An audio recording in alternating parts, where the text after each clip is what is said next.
See, it's all about the camera. Like, why? What is this? This is not level.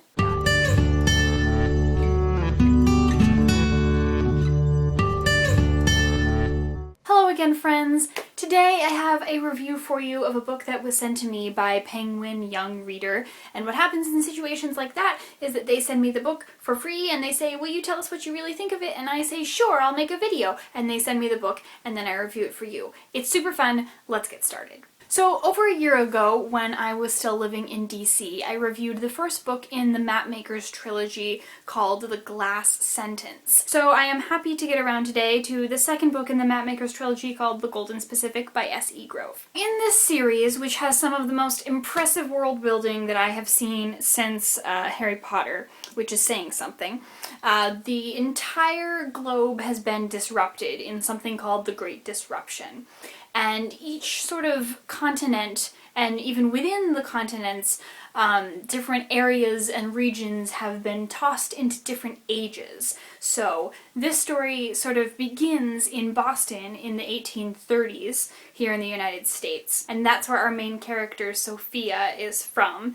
And so the rest of the globe may be a little bit ahead, maybe a little bit behind. Things are very, very different level of innovation and invention in different ages. Not everybody in one age knows about things from other ages. Some are so far in the future, some are so far in the past. It's very, very difficult to be an explorer, and therefore it's very, very dangerous. Sophia's uncle, his name is Shadrach, and he is a cartologer, not a cartographer, but he makes and is able to read all of these different kinds of maps, which are made out of all sorts of different material and show many different things. Some show topography, some show land, some show memory. It's very, very interesting. There are all these different kinds of maps. And what kind of map maker trilogy would it be without a good few maps in the front of this book? You all know how I love maps that come in the front of the book, and this one has 3.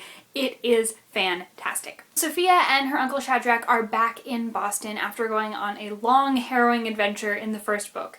And so this one starts off with Sophia really getting more and more interested in her parents and their disappearance. So she lives with her uncle because no one's really sure if her parents are alive or dead. They went off a long time ago when she was a very, very young child to go help a friend of theirs because he wrote to them that he was in trouble. And so they went to go assist him halfway across the world, and she has never seen them since, and no one's quite sure what the deal is. So her new mission is to now find out what happened to them.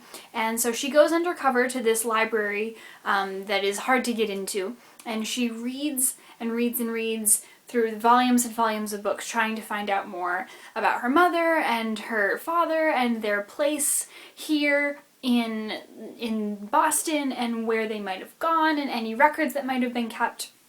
And so she is aided by this woman named Remorse, who comes up to her and says, hey, I can help you find out more. I'm actually leaving for a journey over to Spain. I'm going to Seville. If you want to come with me, I can arrange for you to do that. You and your uncle can come along.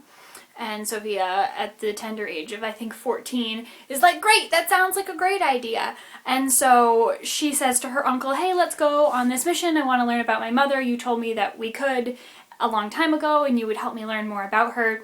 But her uncle says, no, like, I've just taken this new job in the government and they're putting a lot of pressure on me and I can't go with you. I'm sorry, maybe another time. Well, Sophia doesn't have any of that and she chooses to go by herself, which leads to her having this crazy, crazy adventure in Spain and the Papal States, etc., with many, many different characters who are all very different but all very willing to help her.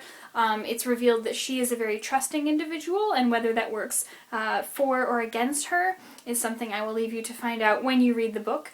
But meanwhile, there is a tragedy that happens back in Boston. There's a murder for which her uncle Shadrach is framed, and she has no idea about it. So things are happening to him while she is off across the world in a different age altogether, and of course, chaos ensues. Both this and the first book in the trilogy are wonderfully and imaginatively written.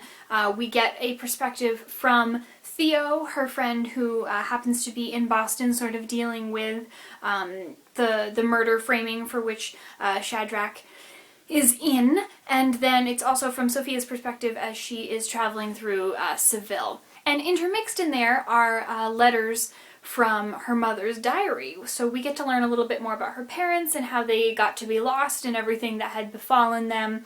But Sophia doesn't know any of it. So it's sort of it's a tricky thing for the reader to understand, because you want to be like, I know what's happened, I know what's going on with you, and I know what you're looking for, and she's just sort of bumbling around not knowing anything because we don't have access to the same information. It was wonderful to learn more about her parents, and I definitely think that the split perspective idea was a really great choice, so that you weren't totally in the dark about what was happening on one side of the world at any given time. What I will say is I don't think that this book was as strong as the previous one. I feel like it sort of was a little more rushed. I felt a little more upset with Sophia, who also does not have a really good grip on time. She's constantly losing track of time. Minutes go by and she thinks it's hours, hours go by and she thinks that it's just been minutes. And so that's definitely a frustrating character trait. But she just is so on her own and doesn't have anyone and is trying to find help, and she's very much a child in those scenarios. She's 14 or 15, but she's very childlike in her understanding of the world. Despite the big grand adventure that she just went on, where you would hope that she would have learned something, but clearly has not. She does meet two really interesting people on her journey, one of whom is named Errol, who is an archer who likes to try and kill off all of the phantoms that he feels are leading him to his death and also led to the death of his brother, as well as a woman named Goldenrod, who is sort of this ethereal plant woman who can heal things.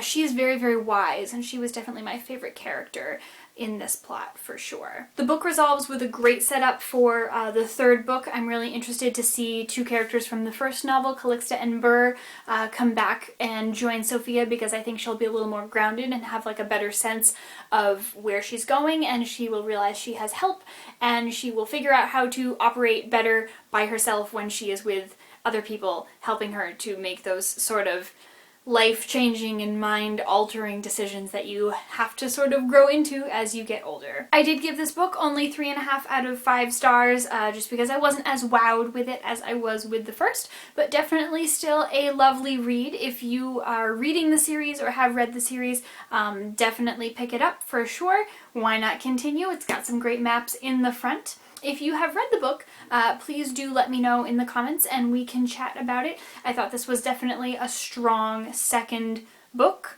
Could have been a little bit better, but definitely a strong sophomore novel for the series. As always, thank you all for watching. I hope you're having lovely weeks and lovely lives, and we will see you very soon.